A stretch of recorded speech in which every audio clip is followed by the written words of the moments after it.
Hey, what's up? Jigzer here. Have you posted a Snap story by mistake? Or do you want to take it down so you can edit it for reposting later? In this video, I will show you how to delete a story you have posted on Snapchat. Let's go.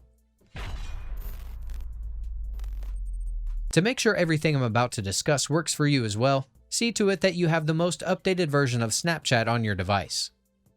Check the App Store for updates if you're on an iPhone, or the Google Play Store if you're using an Android device.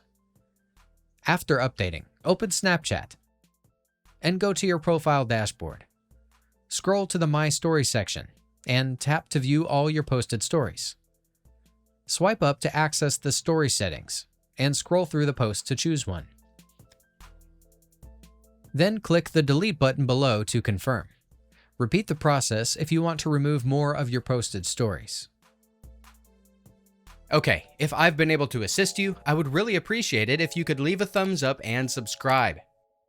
And if you enjoy taking photos and videos with your iPhone, please visit my website. Over the last few months, I've created a video course where I've gathered the best tips and tricks on how to make the most out of your iPhone for photography. You'll find the link to the website in the video description.